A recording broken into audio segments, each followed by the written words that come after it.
Pemirsa, meski Presiden Joko Widodo menyatakan bahwa harga beras sudah turun, tapi di lapangan menunjukkan hal yang berbeda. Tingginya harga beras membuat masyarakat masih di berbagai daerah masih memburu beras subsidi yang harganya lebih murah dari harga di pasaran.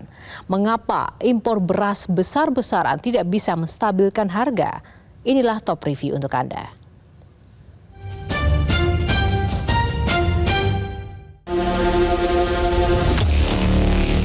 Badan Pangan Nasional, Bappenas, Satgas Pangan Polda Metro Jaya dan Bulog mengecek stok ketersediaan beras di Pasar Induk Beras Cipinang, Jakarta Timur. Setelah mengecek langsung, Kepala Bappenas Arief Prasetyo Adi menyatakan ketersediaan beras jelang Ramadan diprediksi aman. Harga beras akan kembali normal lantaran mulai minggu ini panen lokal sudah dimulai. Kita mau cek sendiri bahwa kondisi stok beras itu aman. Jadi kalau hari ini ada berita stok beras itu kurang, kita mau sampaikan sekali lagi stok beras cukup. Ya, kombinasi yang ada di Pasar Induk Beras Cipinang hari ini, stok dari Bulog yang kemarin untuk mengganjal, ya, karena perlu waktu untuk jelang panen. Bulan Maret ini insya Allah panennya akan 3,5 juta ton. Ya, itu prediksi KSA dari teman-teman BPS. Selanjutnya yang menjadi PR pemerintah adalah menjaga stabilitas harga gabah di tingkat petani dan harga beras di tingkat produsen. Harga gabah di petani yang sebelumnya menyentuh angka lebih dari Rp8.000 diprediksi akan berangsur turun kembali ke Rp6.000 per kilogram. Sementara itu Presiden Joko Widodo mengklaim harga beras di pasaran kini sudah stabil. Presiden mengaku selalu mendapatkan angka-angka harga beras setiap hari. Presiden bahkan meminta agar mengecek ulang ke Pasar Induk Cipinang. Coba dicek, jangan menginformasikan seperti itu ya. Coba dicek di Pasar Induk Cipinang. Cek. Coba dicek lagi ke Pasar Johar. Ini yang pasar-pasar beras itu harus dicek. Coba kalian datang ke Pasar Cipinang, cek harganya turun atau naik. Cek di Pasar Johar, di Kerawang, naik atau tidak, turun atau tidak. Cek, sudah turun. Tapi pantauannya masih 18.000. Karena harian itu saya cek dan saya selalu mendapatkan angka-angka. Ya. Namun, fakta di lapangan menunjukkan hal yang berbeda. Harga beras yang tak kunjung turun membuat warga di sejumlah daerah berebut beras murah.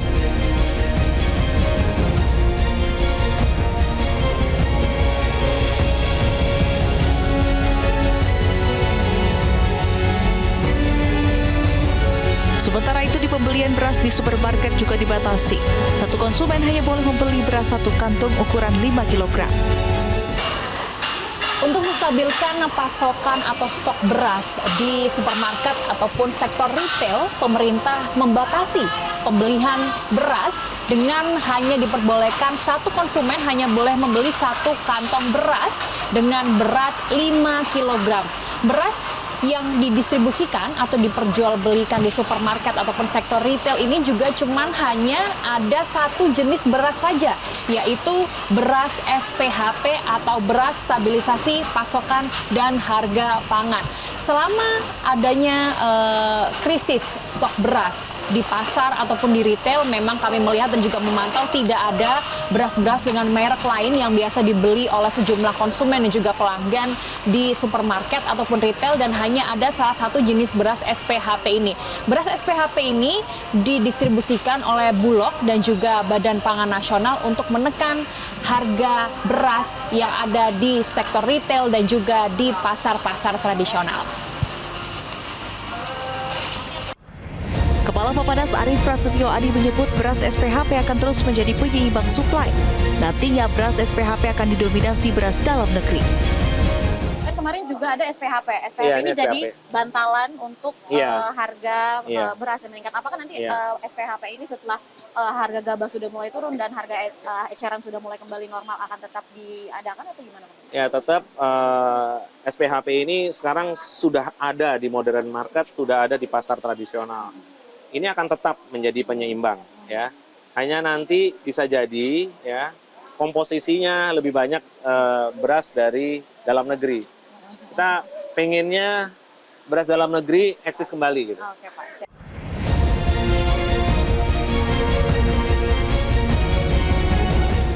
Import itu hanya untuk ganjel, ya, dan kemarin memang sangat diperlukan. Pahit tapi memang harus ada karena untuk cadangan pangan pemerintah kita. Kemarin katanya sempat ada kendala di bongkar muat dari beras impor ini. Udah Benar nggak, selesai. Pak? Udah selesai, Pak. Udah selesai. Jadi Pak Erik sudah meminta dirut dari Pelindo untuk membantu. Setiap kapal yang mengangkut beras masuk ya, jadi prioritas bongkar. Bulog juga kita minta siapkan untuk bongkar 24 jam ya. Berdasarkan data Badan Pusat Statistik BPS, impor beras Indonesia sepanjang 2023 mencapai 3,6 juta ton. Angka ini meningkat 613,61% dibanding 2022. Beras itu diimpor dari Thailand, Vietnam, Pakistan, dan Myanmar. Sementara itu pada Januari 2024, volume impor beras mencapai 443.000 ton. Meski volume impor luar biasa besar, tapi ternyata tidak berdampak pada harga beras dalam negeri. Oleh karena itu, pengamat ekonomi Bima Yudhistira menilai kebijakan itu harus dievaluasi. Karena impor yang secara besar-besaran dilakukan, maka ini salah satu yang terburuk impor beras dalam sejarah. 3 juta ton misalnya impor. Dan tahun ini akan dilanjutkan melakukan impor dalam jumlah yang sangat besar. Ternyata efeknya sangat kecil atau sangat minimal terhadap stabilitas harga. Nah, itu perlu dievaluasi. Impor sudah besar, efek stabilitas harganya relatif minimal. Mengenai beras dalam negeri yang harganya cenderung tinggi karena banyak faktor, di antaranya ketersediaan pupuk subsidi yang terbatas.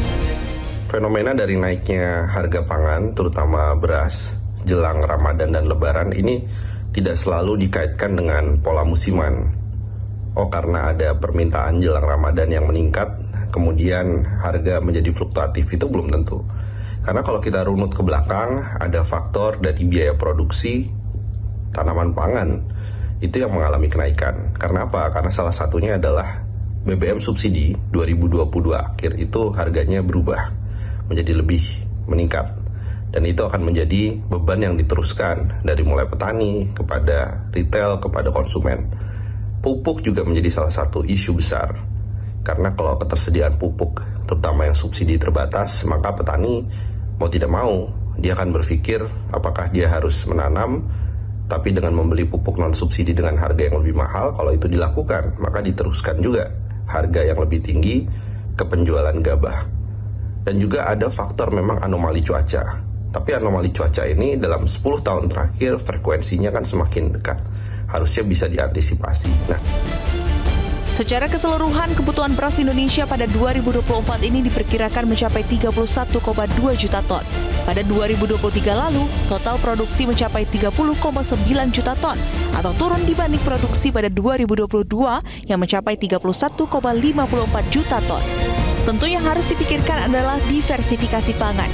Sebab konsumsi beras per kapita per tahun masyarakat Indonesia merupakan yang tertinggi di dunia, yakni mencapai 124 kg per kapita per tahun. Disusul Thailand dan Malaysia 80 kg per kapita per tahun, kemudian Tiongkok dengan angka 60 kg per kapita per tahun, Jepang 50 kg per kapita per tahun, dan Korea Selatan 40 kg per kapita per tahun. Jelajahi cara baru mendapatkan informasi. Download Metro TV Extend sekarang.